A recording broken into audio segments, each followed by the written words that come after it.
আজ বহরমপুরের সভা রয়েছে মুখ্যমন্ত্রী মমতা বন্দ্যোপাধ্যায়। সেখানেই ভরতপুরের বিধায়ক হুমায়ুন কবির তিনি উপস্থিত ছিলেন। তবে সাসপেন্ডের খবর পাওয়ার পরে তড়িঘড়ি তিনি সেখান থেকে বেরিয়ে আসলেন।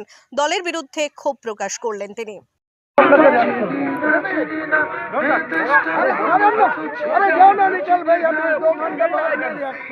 আপনি ভরতপুরের বিধায়ক, কিন্তু আপনি বেলডাঙ্গায় কেন? কোনো কৈফিয়ত দেব না। ববি হাকিমের কথারও কোনো কৈফিয়ত দেব না। কোনো কৈফিয়ত देव ना। सीएम यहाँ पर है, कोई बात हुई आपकी आने से पहले यहाँ पर?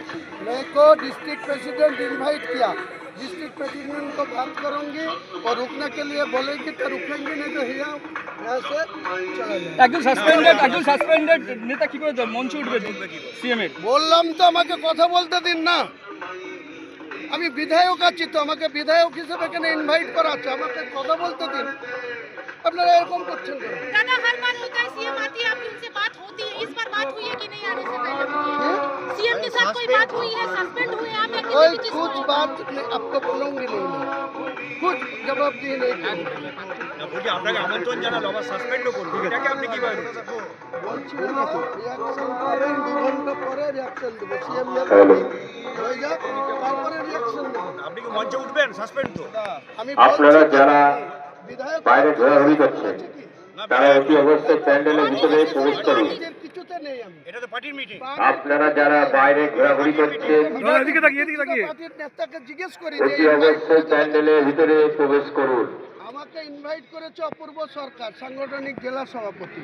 তাকে জিজ্ঞেস করি, সে যদি থাকতে বলে থাকবে, যদি বলে থাকতে হবে না, আমি চলে যাব। বাবিয়া কি বলছেন? দল ধর্মনিরপেক্ষতায় বিশ্বাস করে। ববিদার কোনো কথার আমি জবাব দেব না। নিয়ম শেখ উপস্থিত আছে ওখানে। যে খুশি থাকতে পারে, যে খুশি থাকতে পারে, তার জন্য আমার আপনার পড়শি বিধায়ক পাশেই দাঁড়িয়ে আছে। বলে কি হয়েছে?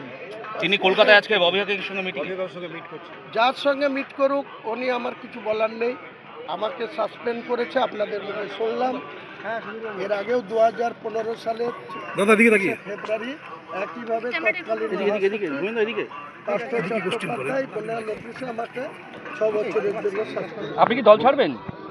কালকেই রিজাইন দিয়ে দেবো তৃণমূল থেকে, কালকেই। এবং 22 তারিখে মুর্শিদাবাদে নিজের দলের ওপেনিং করবো। ঠিক আছে?